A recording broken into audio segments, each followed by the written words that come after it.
Okay friends, let us start. शुरू करने से पहले आप सभी को हनुमान जयंती की लख लख बधाई।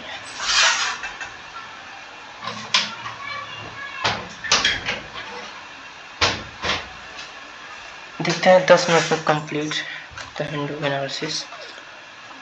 Supreme Court says critical views on government policies not anti establishment. ये actually what's all about news that कि एक मलयालम चैनल था मीडिया वन करके, उस पर बैन लगाया गया था। ठीक है, मलयालम कहाँ की भाषा है? केरला की। तो उसको लेके मीन्स सुप्रीम कोर्ट ने बोला है कि अगर कोई भी चैनल गवर्नमेंट को क्रिटिसाइज करता है तो इसका मतलब ये नहीं कोई एंटी एस्टैब्लिशमेंट होगा। ठीक है, और भी कुछ बोला सुप्रीम कोर्ट ने बोला independent press is vital for the robust functioning of the democratic republic. Press has the duty to speak truth to over. ठीक है, यानी कि इंडिपेंडेंट प्रेस एक जो डेमोक्रेटिक रिपब्लिक है उसके रोबस्ट फंक्शनिंग के लिए, बेहतर रूप से फंक्शन करने के लिए ज़रूरी है। और प्रेस की क्या भूमिका होती है? वो जो पावर में सरकार है उसके ऊपर ट्रुथ बोल सकें, सच्चाई क्या है वो बता सकें। इसके बारे में सुप्रीम कोर्ट ने ऐसा बोला। Indian agency get clear from Pegasus arrival. अब देखिए पेगासस अराइवल के बारे में काफ़ी क्लैश होता है पॉलिटिकल पार्टीज में। पेगासस अराइवल क्या है? सबसे पहले जानते हैं कि पेगासस क्या है। Actually you know Pegasus was developed in 2010 by the Israeli firms the NSO group. ये इजराइल का है, इजराइल ने इसको इन्वेंट किया था। ये एक स्पाईवेयर है, मीन्स इसके ज़रिए हम लोगों के फ़ोन को हैक कर सकते हैं, लोगों के मैसेज को देख सकते हैं, कहाँ पे चैटिंग कर रहे हैं वो देख सकते हैं। ओके, तो Pegasus spyware was first discovered in iOS, यानी कि पहले आईफोन पे था, बट अब ये 2016 के बाद से एंड्रॉयड फ़ोन पे भी आप इसको अवेल कर सकते हो। और Pegasus spyware is able to read the victims SMS messages and emails. मतलब आपके एसएमएस मैसेज ईमेल को पढ़ सकता है, आपके कॉल को सुन सकता है। ठीक है, यहाँ तक कि आपके ज़रूरी डॉक्यूमेंट का स्क्रीनशॉट ले सकता है। And hackers can hijack the phone's microphone and camera, turning it into a real-time surveillance device। जैसे आपके यहाँ पे कोई सीसीटीवी कैमरा लगा है तो वो उसको हैक कर सकते हैं बाय द स्पाईवेयर, और फिर वो सीसीटीवी कैमरा वही करेगा जो हैकर करेगा। ठीक है, Pegasus can send back to the hacker the target's private data, including contact list, calendar events, passwords, text messages, and live voice calls from popular mobile messaging apps। यहाँ तक कि आपके पासवर्ड को भी हैकर के साथ शेयर किया जा सकता है। The target's phone camera and microphone can be turned on to capture all activity in the phone's vicinity, expanding the scope of the surveillance। In case अगर आप विक्टिम हो, आपने अपने कैमरा को ऑफ करके रखा है, तो अगर आपके ऊपर पेगासस सर्विलांस लगा है तो आपके कैमरे को हैकर ऑन कर सकता है और आपके सारे प्राइवेट गतिविधियों को रिकॉर्ड कर सकता है। ओके, तो ये ऑल अबाउट है पेगासस का।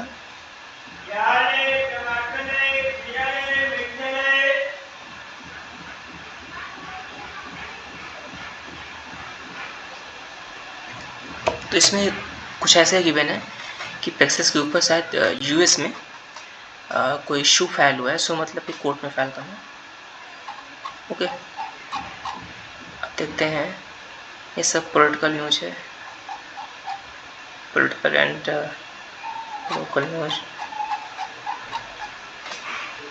ये हमारे राष्ट्रपति जी हैं श्रीमती द्रौपदी मुर्मू। इनके बारे में फैक्ट क्या है? पहली आदिवासी महिला। Orthodox church head meets PM flags isolated problems against churches. Churches में मतलब जो भी समस्या है उसको लेके जो चर्च के हेड थे वो प्राइम मिनिस्टर से मीट किए। देखो, ऑर्थोडॉक्स हेड का मतलब क्या होता है? ऑर्थोडॉक्स का मतलब होता है कि जो आपकी पुरानी विचारधारा है, रूढ़िवादी विचारधारा, आप उसी पे चलते रहो, आप रिवाइवल ना लाओ, मतलब कि आप कुछ नई चीज़ें ना लाओ। जो पुरानी विचारधारा है आप उसी के ढर्रे पे चलते रहो, that is called Orthodox tradition. ठीक है, अब जैसे मैं क्रिश्चियन की बात करूँ तो क्रिश्चियन में तो एक ऑर्थोडॉक्स क्रिश्चियन आ जाते हैं। ठीक है, जो कि अभी ब्रिटेन वगैरह में रहते हैं, और जो वहाँ से हटे हैं क्रिश्चियन जो यूएसए वगैरह में आ गए तो ऑर्थोडॉक्स क्रिश्चियन में नहीं आते हैं। वो मीन्स ऑर्थोडॉक्स का मतलब अगर आप पुरानी परंपरा पे चल रहे हो, पुराने ढर्रे पे चल रहे हो, then you are included in orthodox tradition. Okay, local news, सभी लोकल न्यूज है। High Court orders translocation of wild tusker Arikompan to Parambiculam Reserve. A division bench of the Kerala High Court on Wednesday ordered that a wild elephant oikompan roaming at Santhanpura and Chinnakanal in Idukki district Kerala में be captured, radio collared and relocated to the Prambiculam tiger reserve, यानी कि एक हाथी को एक reserve से दूसरे reserve में ट्रांसलोकेट किया गया है। ट्रांसलोकेट करने का मतलब कि स्थानांतरित करना।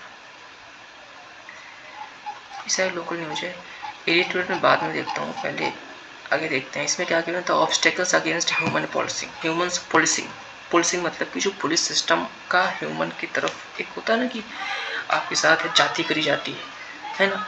कहने तो पब्लिक सर्वेंट होते हैं बट बिहेवियर उनका पब्लिक मास्टर की तरह होता है, पब्लिक रूलर की तरह होता है, ठीक है। कभी भी उनको इस तरह का फील नहीं होता कि पब्लिक सर्वेंट है तो किसी को मार दिया, किसी को गाली दे दिया, या फिर जो तमिलनाडु के या फिर जो पुलिस कस्टडी में टॉर्चर करने के बाद मौतें होती हैं, तो उसके ऊपर इसमें एनालाइज किया गया है। किसने एनालाइज किया है, ये सीबीआई के फॉर्मर डायरेक्टर है, ठीक है। फॉर्मर का मतलब कि पूर्व सीबीआई के निदेशक, महानिदेशक है।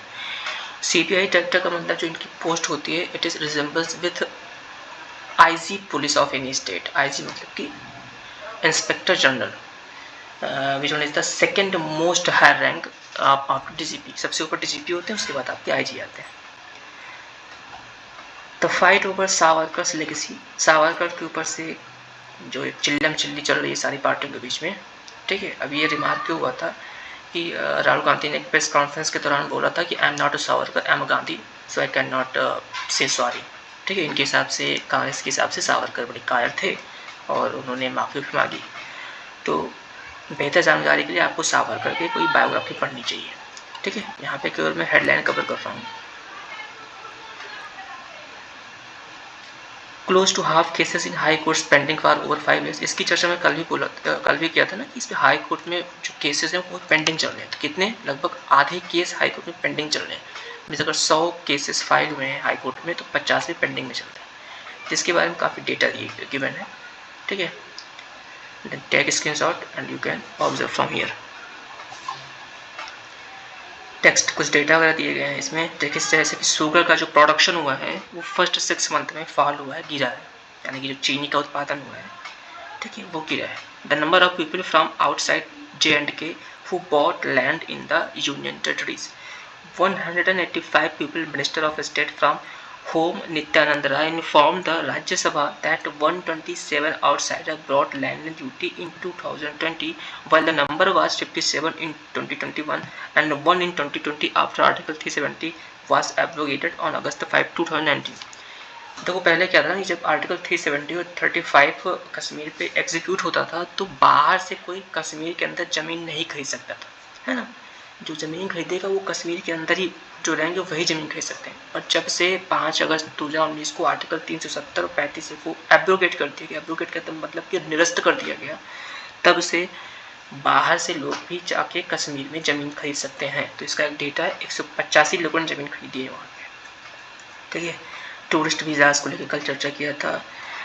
स्टैंड अप मतलब कि स्टैंड-अप ये स्टार्टअप का छोटा भाई है। स्टार्टअप में क्या होता है कि अगर आप कोई स्टार्टअप करना चाहते हो, स्टार्टअप में आप अपनी कोई खुद की बिजनेस या खुद का कोई कंपनी, खुद की फैक्ट्री लगाना चाहते हो तो सरकार आपको कुछ लोन प्रोवाइड करती है, हालांकि उसके कुछ कंडीशन है, ठीक है। तो स्टैंड-अप में क्या होता है, स्टैंड-अप में जो वल्नरेबल सेक्शंस है, लाइक अगर कोई वीमेन है वो कोई स्टार्टअप करना चाहती है, वो कोई बिजनेस चालू करना चाहती है, या फिर जो SC/ST कम्युनिटी के लोग आते हैं, जो माइनॉरिटीज़ आते हैं, जो शेड्यूल ट्राइब्स के माइनॉरिटीज़ आते हैं, उनको लेके उनको स्टैंड-अप इंडिया में एक्सक्लूसिवली कवर किया जाता है और गवर्नमेंट उनको लोन प्रोवाइड करती है। However it is conditional. State government vehicles older than 50 years have been scrapped. जो व्हीकल्स हैं स्टेट गवर्नमेंट के, ठीक है, प्राइवेट नहीं, सरकारी गवर्नमेंट के जो सरकार के जो व्हीकल हैं जो 15 साल पुराने हो गए उनको स्क्रैप किया जाएगा, यानी उनको ख़त्म कर दिया जाएगा, क्योंकि उनसे पोल्यूशन ज़्यादा होता है। तो NPCI news circular on revised charge. देखिए NPCI को लेके अभी रिसेंटली हुआ था ना कि लोगों को लगा कि जो हम ट्रांसफ़र करते हैं UPI पेमेंट से, अगर 2000 से ज़्यादा करते हैं तो कुछ समथिंग अराउंड 1.7% हमको चार्ज देना पड़ेगा। बट NPCI, ठीक है, जो कि UPI पेमेंट को क्या करती है, मैनेज करती है, सेंट्रल इंस्टीट्यूशन है, ठीक है। NPCI रेगुलेटेड बाई RBI, इसका फुल फॉर्म होता है national payment corporation of India. ये यूपीआई सिस्टम को गवर्न करती है। जो आप फ़ोन पे से पे करते हो, गूगल पे से पे करते हो, भीम पे से पे करते हो, इसको गवर्न कौन करता है? एनपीसीआई। तो एनपीसीआई ने इस पर क्लेरिफाई किया है कि अगर आप person to person, let's say means आपने अपने किसी फ्रेंड को भेज दिया पैसा यूपीआई से यूपीआई, तो उसमें कोई चार्ज नहीं लगने वाला है। ये चार्ज कब लगेगा? जब आप पीपीआई करते हो। PPI means prepaid institution. Prepaid instrument means जैसे कि आपके पास होता है पेटीएम वैलेट, आप इस इंस्ट्रूमेंट में पहले से पे करके रखते हो, फिर यहाँ से इसको पे करते हो। इसकी कुछ लिमिटेशन होती है। लिमिटेशन ये होती है कि इसका जो क्यूआर कोड होता है ये किसी विशेष जगह पे ही स्कैनेबल होता है। मीन्स हर जगह पे आप इसको स्कैन नहीं कर सकते। तो इस लिमिटेशन को यूपीआई ने दूर किया, सॉरी एनपीसीआई ने दूर करने की कोशिश करी है कि मीन्स आप कहीं भी आप यूपीआई से पेमेंट करवा सकते हो। तो दो चीज़ यहाँ पे यूपीआई मीन्स आप अगर ऑनलाइन ट्रांजेक्शन करते हो, ठीक है, यूनिफाइड पेमेंट इंटरफेस मीन्स अगर आपने ऑनलाइन ट्रांजेक्शन किया है वो यूपीआई के अंदर में आता है। और पीपीआई मीन्स जब आपने पहले से पे करके रखा है मोबाइल वैलेट या फिर पेटीएम वैलेट, वहाँ से आप पे करते हो। जैसे as the name suggest prepaid instrument, वहाँ से आप पे करते हो तो आपका पीपीआई में इंक्लूडेड होता है। तो इन नटशेल कि जो आपके अंदर ये डाउट था कि अगर हम 2000 से ज़्यादा पेमेंट करते हैं, ऑनलाइन ट्रांजेक्शन करते हैं, तो हमको कुछ चार्ज पे करना पड़ेगा, ऐसा कुछ नहीं है। पे करते रहिए और डिजिटल इकोनॉमी इस्तेमाल करते रहिए। तो इसमें पूरा का पूरा इसमें ये गिवन है, आप पढ़ सकते हो। मैं बहुत ज़्यादा डीप में नहीं जाऊँगा क्योंकि 10 मिनट में कवर करना होता है। But the open source seeds movement, open source seeds movement, seeds मतलब ये जो आपके गेहूँ चावल इसके बीज होते हैं। इसमें समस्या क्या आती है कि जैसे कि जो सीड्स होते हैं ना, इसमें आपका इंटेलेक्चुअल प्रॉपर्टी राइट नहीं होता। देखिए कि इंटेलेक्चुअल प्रॉपर्टी राइट क्या होता है, मैं इसको एक एग्जांपल से बताऊंगा। जैसे आपने सुना होगा जो मेडिसिन होते हैं ना, वो दो तरह के मेडिसिन होते हैं। एक होता है आपका ब्रांडेड मेडिसिन, एक होता है जेनरिक मेडिसिन। ब्रांडेड मेडिसिन तब होता है जब उसको कोई इन्वेंट करता है, कोई कंपनी किसी मेडिसिन को इन्वेंट करती है तो उसको कॉपीराइट मिलता है कि 10 साल तक ये मेडिसिन या 15 साल तक जो भी उसका टाइम फ्रेम होता है, ये मेडिसिन सिर्फ और सिर्फ आपकी कंपनी इन्वेंट करेगी, आपकी कंपनी इसका मैन्युफैक्चर करेगी और आप ही इसको बेचोगे। कोई और कंपनी आपके यहाँ से ब्लूप्रिंट लेके इस दवा को नहीं बना सकती थी। कॉपीराइट होता है, मतलब आपका अधिकार होता है 10 साल तक आप वो बनाओ, उसके बाद उससे सारी प्रॉफिट आपको मिलेगी। 10 साल के बाद जब टाइम इसका ख़त्म हो जाता है तो ये सारी कंपनियां मीन्स आपको भी बनाना तो बना सकते हैं। जैसे मैं एक एग्जांपल दूँ, एक दवा आती है पैरासीटामोल, ठीक है। पैरासीटामोल क्या जेनरिक दवा है। पैरासीटामोल का पहले एक नाम होता था, ब्रांडेड नाम। जब इसका कॉपीराइट था उसका नाम मुझे थोड़ा सा भी याद नहीं आ रहा है। That give me a second.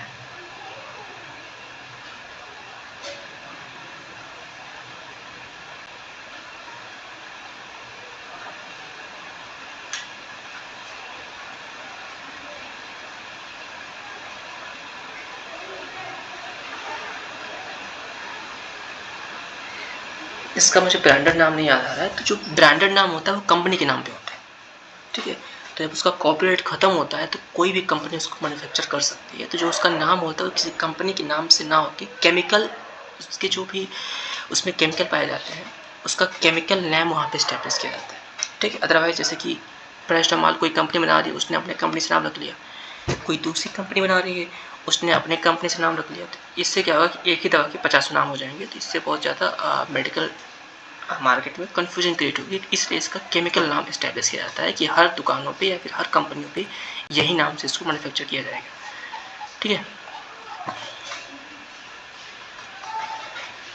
तो कोई हाल ही में एनसीईआरटी ने क्या किया कि कक्षा 12 की किताब से मुगल चैप्टर यानी कि ये बाबर, हुमायूं, अकबर, शाहजहाँ, औरंगजेब, इनके उस चैप्टर को निकाल दिया गया, उसको लिखकर एनालाइज कर गया इसलिए। Political leaders can not claim higher immunity, Supreme Court. अभी रिसेंटली क्या हुआ था ना कि बहुत सारे पॉलिटिकल लीडर्स मिलकर सुप्रीम कोर्ट में पीआर फाइल किए थे कि उनके ऊपर ईडी और सीबीआई का गलत इस्तेमाल किया जा रहा है। तो हालांकि वहाँ से सुप्रीम कोर्ट ने उनको फटकार लगाई है कि आप के मतलब आप जस्ट बिकॉज ऑफ कि you are political leader can you claim higher immunity, no. वहाँ से उनको फटकार लगी है।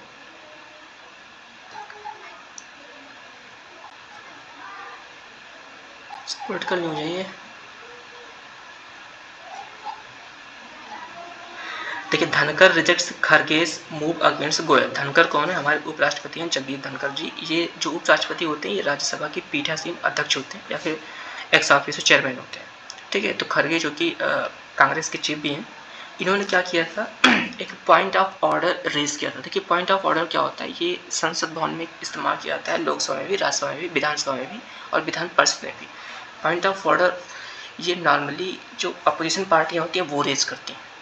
अगर आप पोजीशन में आपको लगता है कि जो कि संसद एक रूल रेगुलेशन से चलता है उसमें लोकसभा के रूल या कॉन्स्टिट्यूशन के कोई रूल का उल्लंघन करके संसद को एग्जीक्यूट किया जा रहा है, तो आप पॉइंट ऑफ ऑर्डर रेज कर सकते हो कि स्पीकर साहब या फिर चेयरमैन साहब, मैं इस आर्टिकल या फिर इस प्रोविजन के संदर्भ में पॉइंट ऑफ ऑर्डर रेज कर रहा हूँ। Okay, that's it. अब ये सब बिल अभी एडमिट किया गया है, तो जब पास होगा तब I will keep updating you. ये एनसीईआरटी का है ना, जो एनसीईआरटी से चैप्टर को हटाया गया है उसको लेकर एनालाइज किया गया है। मुलायम को और महालनोबिस को gate Padma Vibhushan honour post ह्यूमसली। Post ह्यूमसली का मतलब मरणोपरांत। तो मुलायम और महालनोबिस को पद्म विभूषण मिला है। ओके,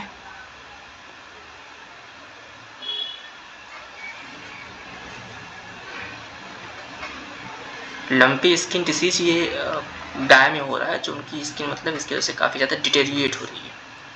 तो इसकी वजह से जो मिल्क का प्रोडक्शन हुआ है वो रुक रहा है, सेंटर ने ऐसा कहा। ये एक्चुअली वर्ल्ड की पॉलिटिकल न्यूज ही है। ट्रम्प का अपना चल रहा है, ठीक है, इजराइल का अपना चल रहा है, चाइना का अपना है ना। Service PMI signals slow down in sectors growth in March. S&P global. S&P क्या है? ये आपकी एक इंस्टीट्यूशन है जो कि इसको क्रेडिट एजेंसी बोलते हो, है ना, तो क्रेडिट को लेके काम करती है।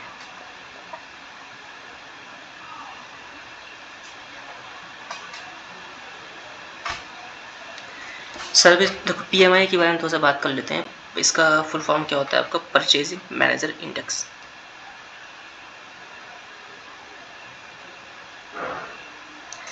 इसमें क्या होता है कि हर साल का उस मंथ का PMI निकाला जाता है। इससे बेनिफिट क्या मिलता है? जो बिजनेस ओनर हैं वो PMI को इवेलुएट करते हैं, तो उनको पता चलता है कि भाई अगर हम ये प्रोडक्ट बना रहे हैं, मैन्युफैक्चर कर रहे हैं, तो इससे हमको बेनिफिट मिलेगा या लॉस मिलेगा। अब जैसे कि मैं बताऊं कि अभी आपका मार्च क्या चल रहा है, सॉरी अप्रैल चल रहा है, ठीक है।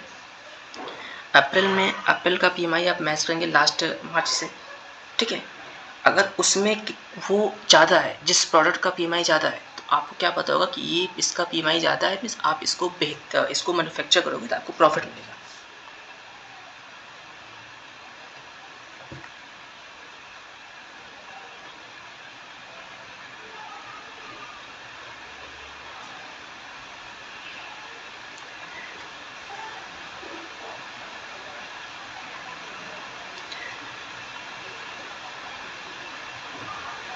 ठीक है, मीन्स ये जो बिजनेस करते हैं उनकी जो मैन्युफैक्चर करते हैं गुड्स या सर्विस का, उनके लिए काफ़ी हेल्पफुल होता है। इससे इनको ये पता हो जाता है, आइडिया हो जाता है कि इस महीने में हम कौन सा प्रोडक्ट मैन्युफैक्चर करें या फिर कौन सी सर्विस प्रोवाइड करें जिससे हमको बेहतर से बेहतर प्रॉफिट मिल सके। बस थोड़ा देखते हैं एडिटोरियल में क्या है।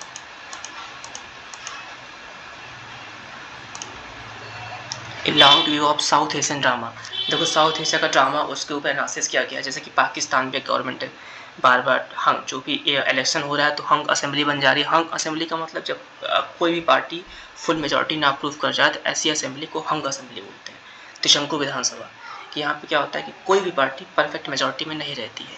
या फिर नेपाल में बार बार प्रधानमंत्री बदल रहे हैं, श्रीलंका की कंडीशन देख रहे हो, तो ये जो साउथ एशियन कंट्री है इनके जो ड्रामा चल रहे हैं इसके ऊपर एनालाइज किया गया है।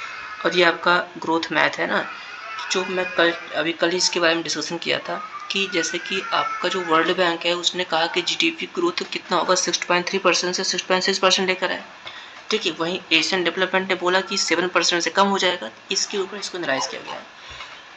यहाँ पे imagine Rahul appeal needs urgent, ये राहुल के केस को एनालाइज किया गया है जहाँ पे उनको जो उनकी सदस्यता रद्द हुई है उसको लेके जो PIL फाइल करी जा रही है उनके द्वारा, उसके ऊपर एनालाइज किया गया है। The table from the UN world water conference, UN world water conference को लेकर भी मैंने कल चर्चा करी थी, तो उसी बेस में एनालाइज किया गया है ना।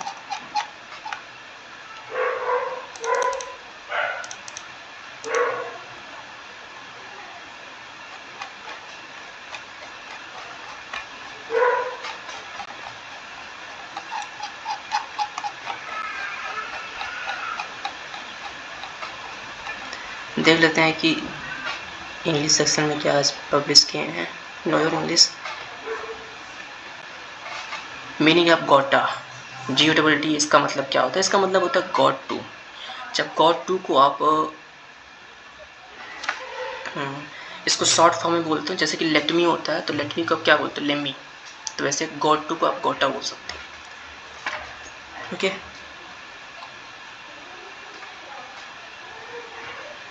देखो यूटोपिया का मतलब क्या होता है? यूटोपिया एक ऐसी, मतलब ये इमेजिनरी लैंड होता है कि आप एक ऐसी दुनिया इमेजिन करते हो जहाँ पे सब कुछ बेहतर हो, ना ज़्यादा गर्मी हो, ना ज़्यादा ठंडी हो, ना ज़्यादा बारिश हो, एकदम नेचुरल आउटलुक दिखे। मीन्स आप एक ऐसी दुनिया इमेजिन करते हो जो आपकी करंट दुनिया से बेहतर। इसको यूटोपिया बोलते हैं। तो यूटोपिया ये एज अ फिजिकली एग्जिस्ट नहीं करता है, ये बस ये इमेजिनेशन है आपकी कल्पनाओं में एग्जिस्ट करता है। या that's all. Bye bye friend.